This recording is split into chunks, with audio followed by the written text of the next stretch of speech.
Sevinç xanım, bir ölkənin iki münaqişədə olan ölkə arasında vasitəçi olması üçün münaqişədə olan hər iki ölkənin razılığı lazımdır. Yəni Azərbaycanın vasitəçi olması üçün tutalım ki, İranla Amerika arasında hər iki tərəf Azərbaycanın vasitəçiliyini qəbul etməlidir və yaxud Azərbaycanın İsraillə İran arasında vasitəçi olması üçün yenə də hər ikisinin razılığı olmalı. Əvvəllər belə hallar bizim təcrübəmizdə olub. Misal üçün, biraz 10-12 il əvvəl Rusiya ilə NATO arasında münasibətlərdə gərginlik olanda Rusiya baş qərargah rəisi NATO komandanı ilə Bakıda görüşürdü.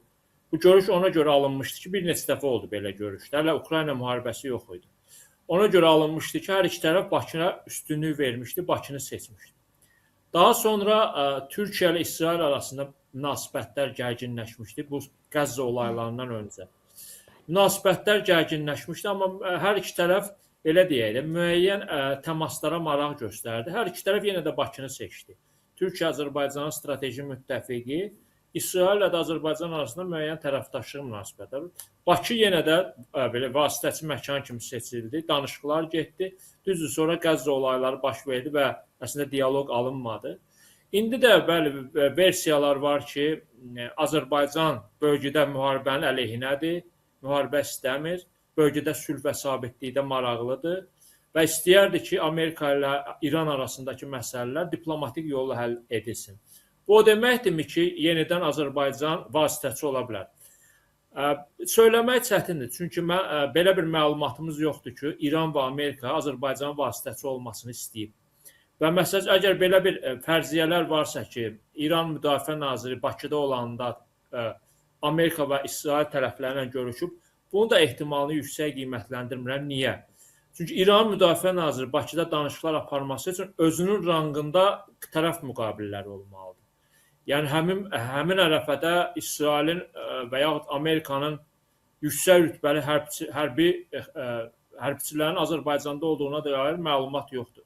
Yəni İranın Müdafiə Naziri özündən rangca aşağı qarşı tərəflə görüşməz. Ona görə belə versiyalar səslənir. Azərbaycanın da istəyi var. Amma görüş olub, olmayıb, yəni bu ehtimalı yüksək qiymətləndirmirəm. Üstəgəldə yəni təsdiq olunan odur ki, İran və Amerika tərəfi Omanda görüşüblər. Hətta onu sizə deyim ki, görüş klassik görüş olmayıb. Yəni İranlı və Amerikalı diplomatlar üz-üzə dayanıb müzakirə aparmayıblar. Yəni iki ölkə arasında da heç diplomatik münasibət yox. Yəni o qədər bir-birlərini qəbul etmirlər ki, hətta Omanda belə qarşı-qarşıya oturmurlar.